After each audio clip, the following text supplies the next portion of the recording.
దేవుని నామమునకు మహిమ కలుగును గాక. ఇంత మంచి అవకాశాన్ని కలిగించిన పరిశుద్ధాత్మ దేవునికే మహిమ, ఘనత, ప్రభావంలో ఆరోపించుచు ఉన్నాను. వాక్యం గుర్చిన అవగాహన అనే ఈ కార్యక్రమం అందరికీ అవగాహన కలుగుటకై మంచి ఉద్దేశంతో ఈ కార్యక్రమాన్ని ప్రారంభించడం జరిగింది. ఈ 1245వ ఎపిసోడ్‌గా యెహోషువ గ్రంథం మొదటి అధ్యాయాన్ని మనం ధ్యానించుకుందాం. ఈ యెహోషువ గ్రంథం మరి ఉపోద్ఘాతాన్ని అంతటిని నిన్న అనేకమైన విషయాలు యెహోషువ గ్రంథాన్ని విషయాలను మనం జ్ఞాపకం చేసుకుంటే ఈ యొక్క అధ్యాయాన్ని చదువుతున్నప్పుడు అనేకమైన విషయాలు అర్థం చేసుకుందాం అనుకున్నాం.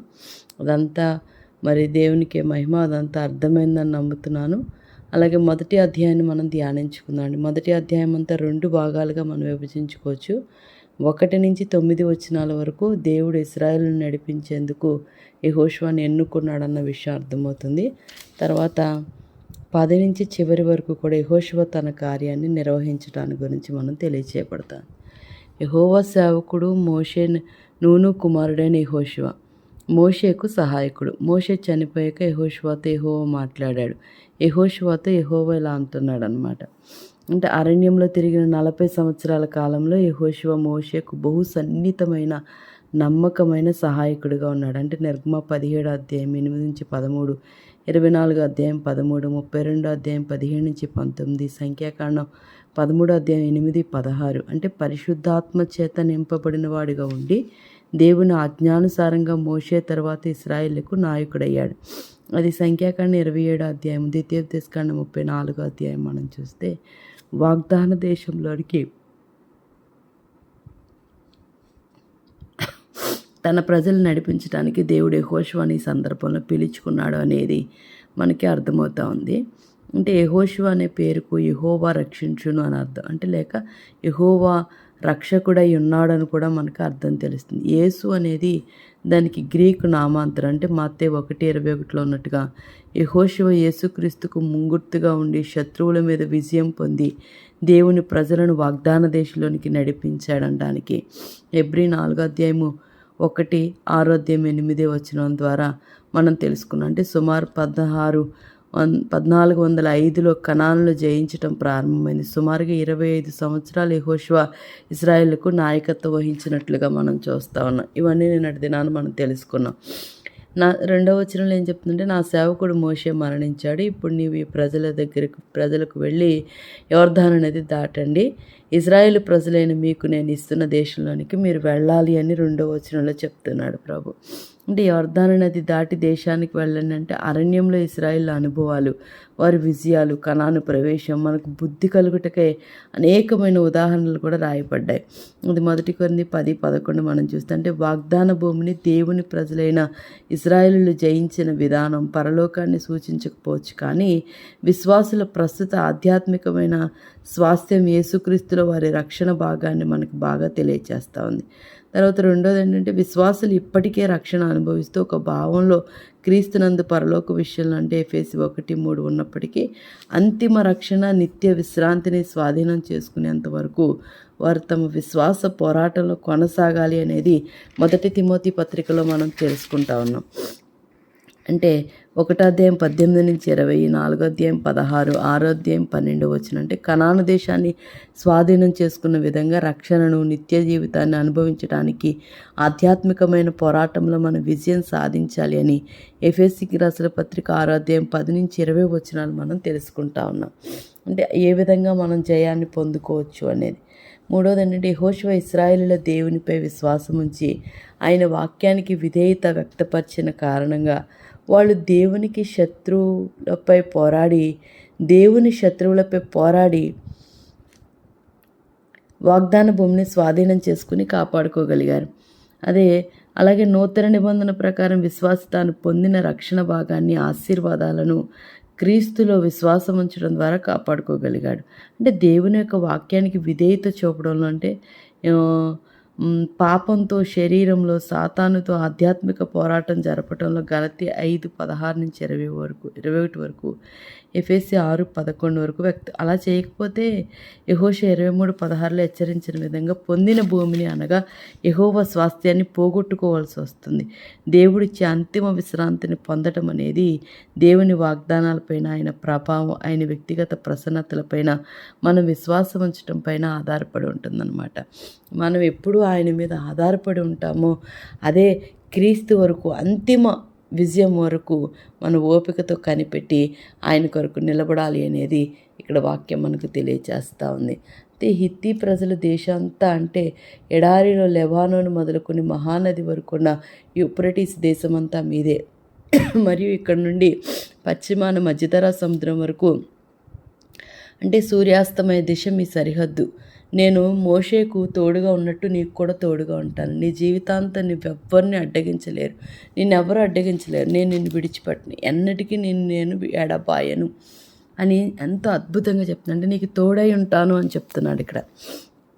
అంటే దేవుడు యెహోషువకు చేసిన ఒక వాగ్దానం ఎలాంటిదంటే, నేను నీకు తోడై ఉంటాను, నిన్ను విడువను, నేను ఎడబాయను.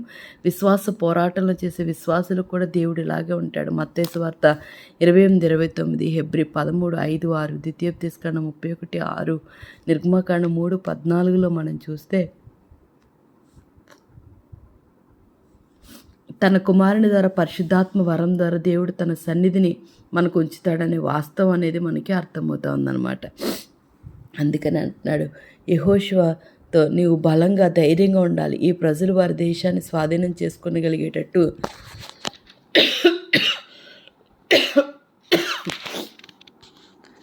నీవు ఈ ప్రజలను నడిపించాల్సి ఉంటుంది.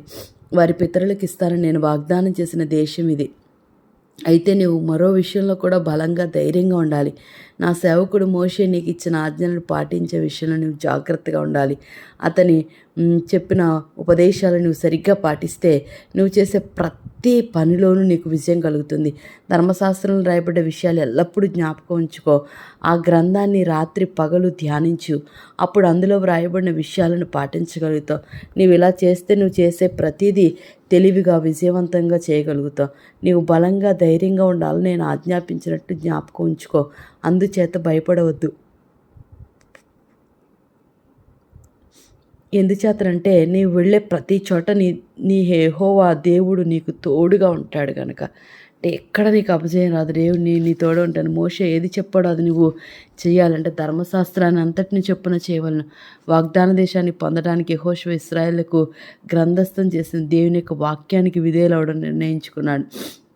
గ్రంథం లిఖితపూర్వకంగా ఉంది. దేవుని యొక్క వాక్యం అంటే ప్రతి విధమైన మానవ సంబంధమైన ఆలోచనలకు, ఆచారాలకు, సాంప్రదాయాలకు వ్యతిరేకంగా మనము అధికార కేంద్రంగా ఉండాలనేది కొత్త నిబంధన విశ్వాసులకు కూడా ఇది వర్తిస్తున్నట్లుగా మనం చూస్తూ ఉన్నాం. అంటే 5 గ్రంథాలు కూడా దేవుని మాటలు, ఆజ్ఞలు, మోషేకు దేవుడిచ్చిన ప్రత్యక్షత ఈ గ్రంథాలు రాసి ఉన్నాయి కదండి.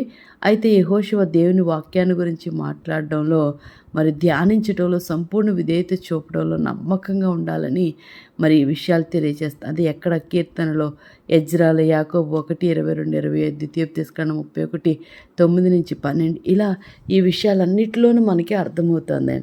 అంటే దివారాత్రము దాన్ని ధ్యానించిన ఎడల అంటున్నాడు. ధ్యానించటం అంటే మౌనంగా చదవటం లేక మనలో మనం ఆలోచించుకుంటూ మాట్లాడటం కాదు. దేవుని యొక్క వాక్యాన్ని, ఆయన మార్గాలను నెమరు వేసుకోవడం, మన జీవితంలో ప్రతి విషయంలోనూ అన్వయించుకోవడం, అందులోనే ఇమిడి ఉంది. అందుకని కీర్తన 63:6, 77, 12, 143, 5, 1, 2 ఇలా మన అన్ని విషయాల్లో ధ్యానిస్తూ ఉండాలి. ఏదో వాక్యాన్ని ధ్యానించి పాయింట్లు రాసుకుని అనేక మంది చెప్పేస్తే ఇది కాదు. దాన్ని మన జీవితంలో అన్వయించుకోవాలి అనేది ఇక్కడ మనకి అర్థమవుతుంది. అలాగే చక్కగా వర్ధిల్లం అంటే దేవుని యొక్క వాక్యాన్ని, ధర్మశాస్త్రాన్ని గ్రహించి వాటిని అనుసరించిన వారు వర్ధిల్లుతూ జయకరంగా జీవిస్తారు. నీతిగా జీవించడానికి, తమ జీవితాల్లో దేవుని సంకల్పాలు నెరవేర్చడానికి అవసరమైన జ్ఞానాన్ని వారు పొందుతారు. అయితే వర్ధిల్లడానికి, జయప్రదంగా జీవించడానికి అవసరమైన కొన్ని అంశాలంటే నిబ్బరం కలిగి, ధైర్యంగా, జాగ్రత్త కలిగి ఉండాలంటే మన నమ్మకాలు, క్రియలు వాక్యముకు మూలాధారంగా ఉండాలి. ప్రతి దినం దేవుని వాక్యాన్ని చదివి ధ్యానించాలి. జీవితకాలం అంతా మనఃపూర్వకంగా దేవుని సన్నిధిని వెతకటానికి తీర్మానించుకోవాలి. యెహోషువకి ఇచ్చిన ఈ సందేశాలు జయకరమైన జీవితానికి కావాల్సిన కొన్ని సాధారణ సూత్రాలను కూడా మనకి అందిస్తూ ఉంది. అయినప్పటికీ ఒక విషయం మనం గుర్తుపెట్టుకోవాలి. ఏంటంటే ఈ సూత్రాలను పాటించిన వారందరికీ దేవుడు వస్తుపరంగా వర్ధిల్లింప చేస్తాడనేది అర్థం కాదు. అంటే ఇల్లు, కార్లు, బంగ్లాలు, డబ్బు, ఉద్యోగం ఇలాంటివి అనేది కాదు. సాధారణ సంపూర్ణమైన హామీలు కావని అవి మనలో ఒక్కొక్కరి పట్ల దేవుడికి కలిగిన ఒక ఉన్నతమైన ఉద్దేశాలకు లోబడి ఉంటాయి. కొన్ని పరిస్థితులు మన పరిస్థితుల గుండా వెళ్ళడానికి దేవుడు అనుమతిస్తారు. మొదటి యోహానులో మనం చదివితే అంటే అటువంటి పరిస్థితుల గుండా మనం లోపలికి వెళుతూ ఉన్నప్పుడు అవన్నీ మనకి అర్థమవుతాయి. వాటి నుంచి మనల్ని నడిపిస్తాడనేది ఇక్కడ అర్థమవుతా ఉంది. అయితే యెహోషువని ఎన్నిక చేసుకోవడం మనకు అర్థమైంది ఇప్పటి వరకు. ఎందుకు ఎన్నిక చేసుకున్నాడో, మనం కూడా ఎన్నిక చేయబడ్డాం. మనము కూడా వ్యక్తిగతంగా నీవు వర్ధిల్లింప చేయడానికి, కానీ అంటే ఆర్థికంగా ఏదో వర్ధిల్లుతావు అనేది కాదు, ఆధ్యాత్మికంగా ప్రతి విషయము దేవుని సన్నిధిలో వర్ధిల్లుతావని ఒక విషయాన్ని మనకు తెలియచేస్తున్నట్లుగా మనం చూస్తూ ఉన్నాం. అలాగే 10వ వచనం నుంచి మనం చదివితే యెహోషువ ప్రజానాయకులకు ఆదేశాలు ఇచ్చాడు. అతడు చెప్పాడు, గుడారాల్లోనికి వెళ్ళి ప్రజలు సిద్ధంగా ఉండమని చెప్పాడు. ప్రజలతో ఇలా చెప్పండి, భోజనం తయారు చేసుకోండి, 3 రోజులు మనం యొర్దాను నది దాటాలి. మీ దేవుడైన యెహోవా మీకు ఇస్తున్న దేశాన్ని మనం వెళ్ళి తీసుకుందాం. తర్వాత రూబేను, గాదు, మనష్షే వంశంలో సగభాగం వారితో యెహోషువ మాట్లాడాడు. యెహోషువ చెప్పాడు, యెహోవా సేవకుడు మోషే మీతో ఏం చెప్పాడో జ్ఞాపకం చేసుకోండి. మీకు విశ్రాంతి కోసం మీ దేవుడైన యెహోవా మీకు ఒక స్థలం ఇస్తాడు అని అతడు చెప్పాడు. ఆ దేశాన్ని యెహోవా మీకు ఇస్తాడు. ఇప్పుడు యొర్దాను నదికి తూర్పున ఉన్న ఈ దేశాన్ని యెహోవా మీకు ఇచ్చాడు. మీ భార్యలు, మీ పిల్లలు, మీ పశువులు ఈ దేశంలో నివసించవచ్చు. అయితే యుద్ధం చేసే మీ పురుషులంతా మీ సోదరులతో కలిసి యొర్దాను నది దాటి రావాలి. మీరు యుద్ధానికి సిద్ధపడి మీ సోదరులు వారి దేశాన్ని స్వాధీనం చేసుకునేందుకు సహాయపడాలి. విశ్రాంతి కోసం యెహోవా మీకు ఒక స్థలం ఇచ్చాడు. మీ సోదరుల కోసం కూడా యెహోవా అలాగే చేస్తాడు. అయితే యెహోవా దేవుడు వారికి ఇస్తున్న దేశాన్ని మీ సోదరులు స్వాధీనం చేసుకునే అంతవరకు కూడా మీ సోదరులకు మీరు సహాయం చేయాలి. అంటే ఇక్కడ మనకి ఏమర్థమవుతుంది, ఎవరైనా జీవితం లేని వాళ్ళు ఉంటారు, పరిస్థితులు దాటలేని వారు ఉంటారు. మనం ఆ పరిస్థితిని దాటి వచ్చామనుకోండి, వాళ్ళు పొందుకోవడానికి మనం ప్రార్థనలో వారికి సహాయం చేయాలి. అంతేగాని సూటిపోటి మాటలతో నువ్వు ఇంకా పొందుకోలేదు, నేను పొందుకున్నాను, మాకు ఇది వచ్చేసింది, ఇల్లు వచ్చేసింది, కారు వచ్చేసింది, బంగ్లా వచ్చేసింది, మేము బోధించగలుగుతున్నాం, పాట పాడగలుగుతున్నాం, మేము చాలా దాటిపోయాం, దేవుడు మమ్మల్ని చాలా బ్లెస్ చేసేస్తున్నాడు అని నువ్వు సంతోషపడటం కాదు. నిన్ను చేసింది ఎందుకంటే ఇతరులకు నీవు ఆశీర్వాదకరంగా ఉంటావని. వీళ్ళకు కూడా రూబేను, కాదు, మరి మనిషి వంశాల వాళ్ళకి చెప్తాను, మీకు సగభాగంలో మీకు ఇచ్చాడు దేవుడు, అలాగే మీ సోదరులకు కూడా ఇస్తాడు. వాళ్ళు పొందుకునేంతవరకు ఆ యుద్ధంలో మీరు పాల్గొనాలి అని చెప్తున్నారు. అర్థమవుతుందండి?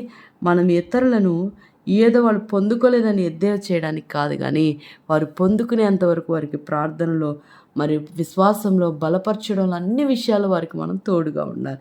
బలహీనులైన వారిని మనం బలపరచాలి. విశ్రాంతి కోసం మీకు స్థలం ఇస్తాడు. మీ సోదరుల కోసం కూడా యెహోవా అలాగే చేస్తాడు. అయితే యెహోవా దేవుడు వారికి ఇస్తున్న దేశాన్ని మీ సోదరులు స్వాధీనం చేసుకునేంత వరకు మీ సోదరులకు మీరు సహాయం చేయాలి. అప్పుడు యొర్దానుకు తూర్పునున్న మీ దేశానికి మీరు వెళ్ళిపోవచ్చు.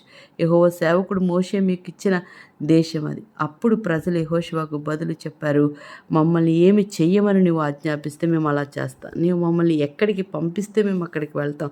మేము మోషేకు పూర్తిగా విధేయులేము, అలాగే నీవు చెప్పే ప్రతిదానికి మేము విధేయులవుతాము. ఒక్క నిమిషం మాత్రమే మేము యెహోవాను అడుగుతాం, నీ దేవుడైన యెహోవా మోషేకు తోడుగా ఉన్నట్టే నీకు తోడుగా ఉండాలని అడుగుతాం. తర్వాత ఎవరైనా నీ ఆజ్ఞలు తిరస్కరించినా, లేక ఎవరైనా నీ మీద తిరుగుబాటు చేసిన అలాంటి వాడు చావాల్సిందే. బలంగా ధైర్యంగా ఉండు. యెహోషువని వీళ్ళు కూడా బలపరుస్తూ ఉన్నారు. నీ మాట వినకపోతే వాళ్ళు చావాల్సిందే. మేము కూడా దేవుణ్ణి అడుగుతాం, నిన్ను మోషేకి ఎలాగైతే తోడుగున్నావో యెహోషువకు కూడా అలాగే తోడుగా ఉండమని అడుగుతాము అని చెప్తున్నారు. నిజమే, నిన్ను నడిపించేది ఎవరైనా వాళ్ళకి దేవుడు తోడుగున్నప్పుడు నీకు కూడా దేవుడు తోడుగా ఉంటాడు. అన్ని విషయాల్లో మనం ఇతరులకు దేవుడు తోడుగా ఉండాలని కోరుకోవాలి. మన పరిస్థితిలో దేవుడు తోడుగున్నప్పుడు వాళ్ళకి కూడా ఏ పరిస్థితి వచ్చినా ప్రభువా వీళ్ళకి కూడా సహాయం చేయమని మనం అడగగలగాలి. వాళ్ళు పొందుకునేంతవరకు కూడా దైవ సన్నిధిలో, దేవుని సన్నిధిలో మనం పోరాటం చేసేవారిగా ఉండాలి. వారి అవసరతలన్నిటిని గురించి మనం ప్రార్థించేవారిగా ఉండాలి. అలా ప్రార్థిస్తున్నారా? ఎవరి గురించైనా అలా విజ్ఞాపన చేస్తూ ఉన్నారా? చేస్తున్నట్లయితే దేవుని నామంలో మీకు వందనాలు తెలియచేస్తూ ఉన్నాను. కానీ ఇంకా చేయకుండా ఇంకా స్వార్థంతోనే నా పని అయితే చాలు, నేను బాగుంటే చాలా అనుకుంటున్నాయేమో, అది కాదు. దేవుడు నీకు చెప్తా ఉంది, నీవు జయ జీవితాన్ని కలిగినప్పుడు ఇతరులకు కూడా నీవు జయకరంగానే ఉండాలి. ఇతరులకు కూడా నువ్వు మార్గదర్శకంగా ఉండాలి. వారిని బలపరచాలి, వారి గురించి ప్రార్థించాలి. ఇంకా దేవుడు నిన్ను ఆశీర్వదించి అనేక మందికి దీవెనకరంగా ఉంచుతాడు. నీవు చేస్తున్న ఆ పని నీ బిడ్డలు చూసినప్పుడు వాళ్ళు కూడా ఇతరుల కొరకు ప్రత్యేకంగా ప్రయాసపడతారు. అట్టి కృపను పరిశుద్ధాత్మ దేవుడు మనందరి కుటుంబాలకు అనుగ్రహించునుగాక. దేవుడి కొద్ది మాటలు మన వినికిడిలో ఆశీర్వదించునుగాక. ఆమెన్. చిన్న ప్రార్థన చేసుకుందాం. మహోన్నతుడా, సర్వాధికారి తండ్రి, నీకే వందనాలు, స్తోత్రాలు నాయన. బిడ్డలు మీరు బలపరచండి అయా. ఇదిగో నీ వాక్యాన్ని వింటున్న అందరికీ నీ వాక్యం యొక్క గ్రహింపును దయచేయండి. ఈరోజు యెహోషువకు తోడైనట్టు మాతో కూడా తోడుకుంటానన్నారు అయ్యా. మీరు తోడుకుంటున్న విధానం బట్టి వందనాలు తండ్రి. అయ్యా, వెనుకొన్నవన్నీ ముందున్న వారి కొరకు వేగిరపడడానికి నీ కృపను దయచేయండి. మమ్మల్ని అందరినీ మీ చిత్తానికి అప్పగించుకుంటూ తండ్రి, నీ వాక్యంలో మమ్మల్ని అందరినీ బలపరచమని, ఇంకను అయా నువ్వు మాకు సహాయం చేయమని, మేము అనేక మందికి ఆశీర్వాదకరంగా మమ్మల్ని మార్చమని యేసు నామంలో ఈ ఉదయకాలం ఎవరిని క్షమించాలి, ఎవరి గురించి ప్రాధాయపడాలి, ఎవరి గురించి విజ్ఞాపన చేయాలో తెలియచేయమని మీకే హృదయాలను మా జీవితాలు మీకు సమర్పించుకుంటూ యేసు నామములో అడుగుచున్నాను తండ్రి. ఆమేన్. ప్రైజ్ లార్డ్ అమ్మ. గాడ్ బ్లెస్ యూ అందరికీ.